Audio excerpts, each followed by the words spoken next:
નમસ્કાર મિત્રો, સ્વાગત છે તમારું અમારા એક નવા વિડીયોમાં।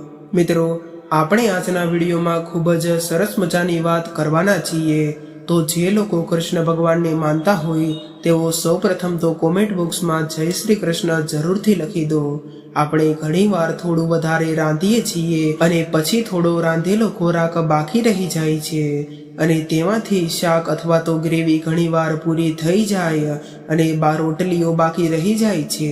જ્યારે બીજા દિવસે તે રોટલીઓ વાસી થઈ જાય, આપણા ઘરના સભ્યો કે બાળકો તે ખાવાથી શરમાતા હોય છે।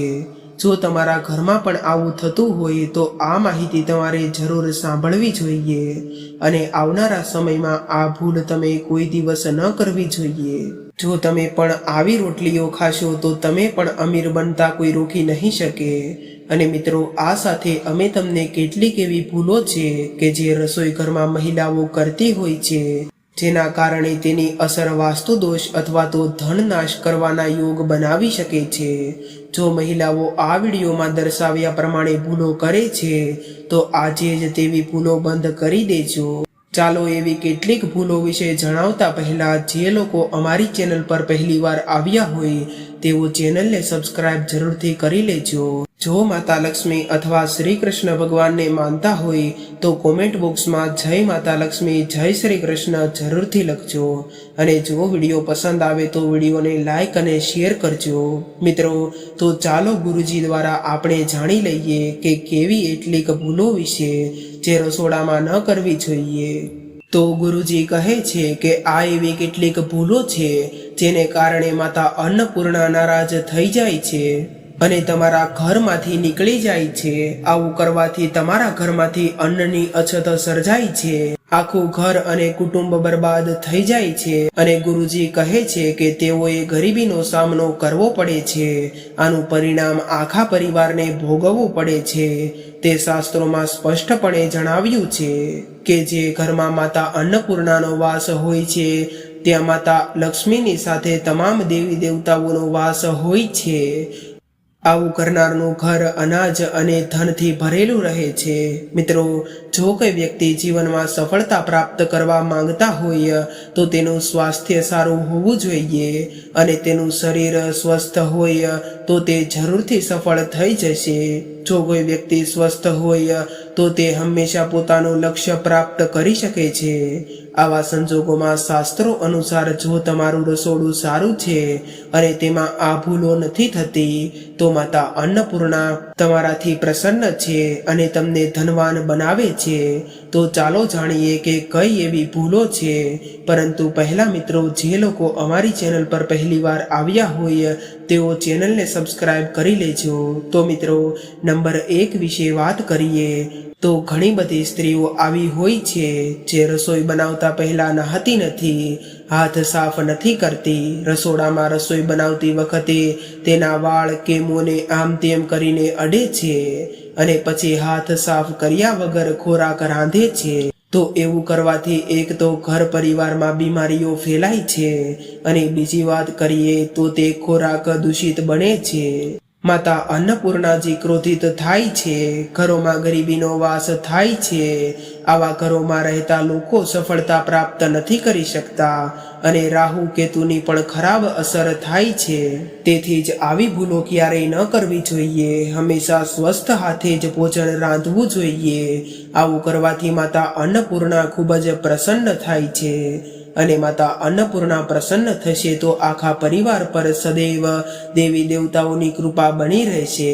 હવે મિત્રો, આપણે નંબર 2 વિશે વાત કરી લઈએ તો શાસ્ત્રોમાં કહેવાયું છે કે જ્યાં ભોજન બનાવવામાં આવે છે તે જગ્યા સ્વસ્થ નથી હોતી તો રાહુ અને કેતુની ખરાબ અસર થઈ જશે અને રાહુ અને કેતુના યોગ સર્જાય છે। એટલું જ નહીં, શનિને પણ ગુસ્સો આવે છે। આવા ઘરોમાં કામ કરનાર વ્યક્તિ પર વિપરીત અસર થાય છે અને ધીમે ધીમે આખું ઘર ગરીબીનો શિકાર બની જાય છે। તેથી રસોડાને હંમેશા સ્વસ્થ રાખો અને તમારા ઘરમાં અથવા તો રસોડામાં ગંગાજળનો છંટકાવ પણ કરી શકો છો।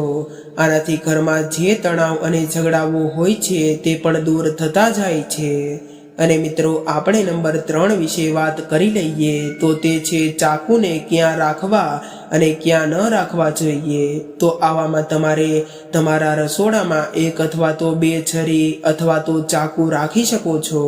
તમારે અનઉપયોગી ચાકુને કોઈ દિવસ ઘરમાં ન રાખવા જોઈએ, કારણ કે આવી વસ્તુઓને ઘરમાં રાખવાથી નકારાત્મકતા આવે છે. તેથી રાહુ કેતુની ખૂબ જ ખરાબ અસર થાય છે અને ઘરમાં ધન સંબંધિત સમસ્યાઓ પણ વધી જાય છે. તો મિત્રો, હવે આપણે નંબર 4 વિશે વાત કરી લઈએ. તો રસોડાની સામે ક્યારેય પગરખા, ચંપલ અને સાવરણી ન રાખવા જોઈએ. માતા અન્નપૂર્ણા તેમના આશીર્વાદ નથી આપતા, તેના કારણે આખા ઘરને દરિદ્રતાનો સામનો કરવો પડે છે. આ પણ એક પ્રકારનું પાપ જ હોય છે. એવું માનવામાં આવે છે કે આ કારણે તમારે ક્યારેય રસોડાની સામે ચપ્પલ કે સાવરણી ન રાખવી જોઈએ, કારણ કે આનાથી મોટી દુર્ઘટના થઈ શકે છે અને માતા અન્નપૂર્ણા પણ ક્રોધિત થઈ જાય છે. અને મિત્રો, તો નંબર 5 વિશે વાત કરી લઈએ. તો મહિલાઓએ રસોડામાં રસોઈ બનાવતી વખતે તે સંપૂર્ણ ભોજનને એઠું ન કરવું જોઈએ. તેના કારણે માતા અન્નપૂર્ણાજીનું સંપૂર્ણ અપમાન થાય છે, ઘરમાં ગરીબી આવે છે અને દેવી લક્ષ્મી પણ ગુસ્સે થઈને ઘરની બહાર જતા રહે છે. રસોઈ બનાવતી વખતે ઘણી સ્ત્રીઓ ભોજનમાં મીઠું અથવા મસાલાઓ તપાસવા માટે ખાવાનું ચાખે છે, પરંતુ આવું ન કરવું જોઈએ. અને મિત્રો, આમ તો સંભાળીને જ ખોરાક રાંધવો જોઈએ, અને જો ખોરાકને ચાખવો જ પડે તો તમારે તેને કોઈ અલગ વાસણમાં થોડો લઈને લેવાનો છે.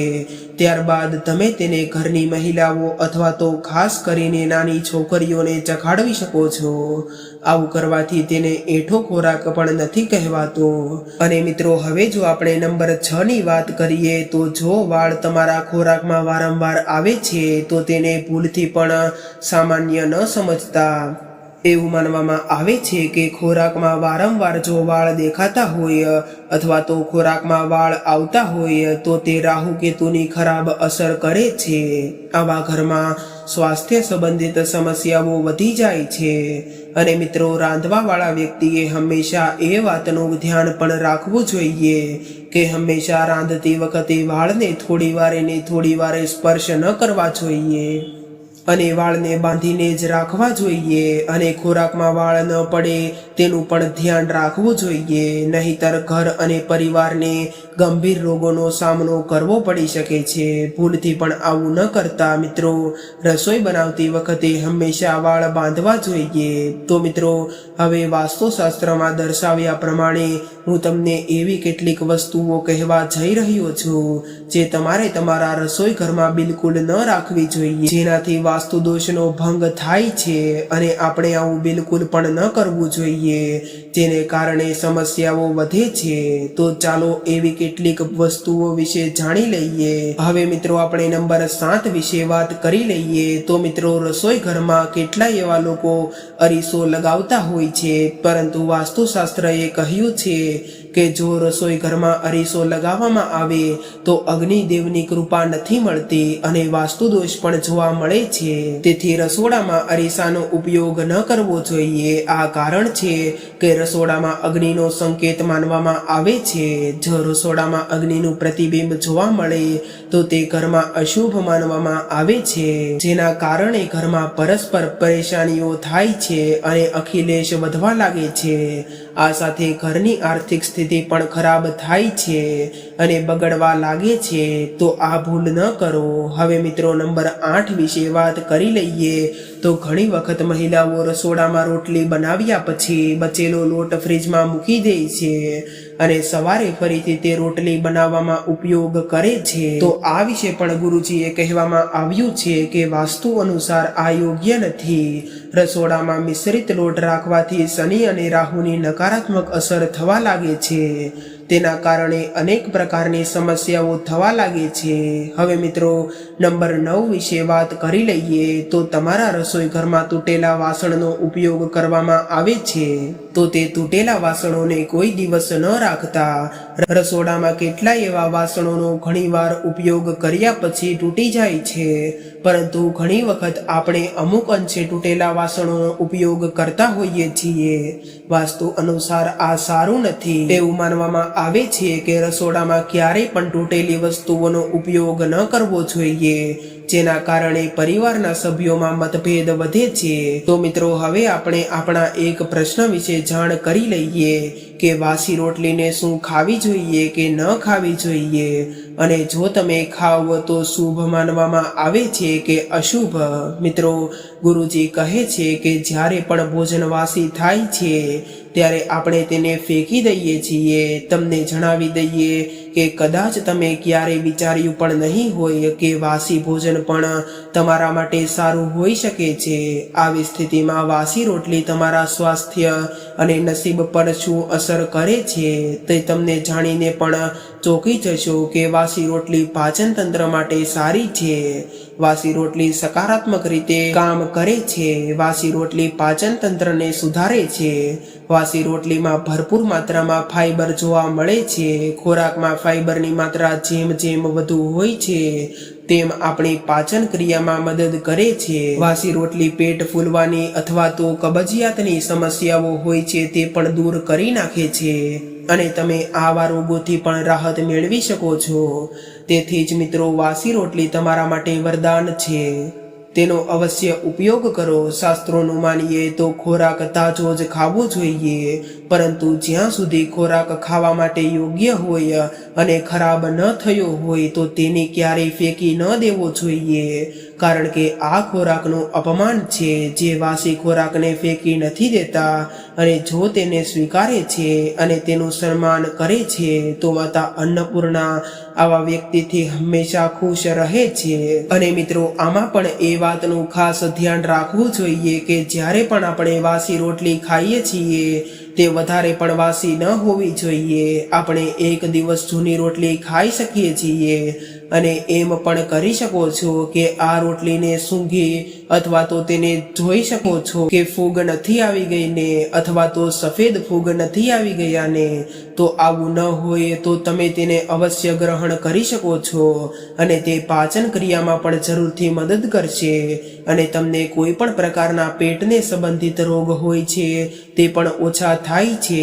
તો તેનો ઉલ્લેખ પણ આપણા શાસ્ત્રોમાં કરવામાં આવ્યો છે. તેનાથી માતા અન્નપૂર્ણા પણ પ્રસન્ન રહે છે. તો મિત્રો, આ જાણકારીમાં તમને ઘણું બધું જાણવા મળ્યું હશે. જો કોઈ લોકોને પહેલેથી પરંપરા ચાલી આવતી હોય તો તેઓ આ નિયમોને અનુસરવા ન હોય તો ચાલી શકે, પરંતુ જે લોકો આવી ભૂલો કરે છે તેઓને ધ્યાન રાખવું જોઈએ કે. અને મિત્રો, આ વિડીયો પસંદ આવ્યો હોય તો અમારી ચેનલને સબસ્ક્રાઇબ કરી લેજો, વિડીયોને લાઈક અને તમારા મિત્રો સાથે શેર પણ કરી દેજો. અને હા, કોમેન્ટ બોક્સમાં જય માતા લક્ષ્મી, જય શ્રી કૃષ્ણ જરૂર લખજો. આભાર.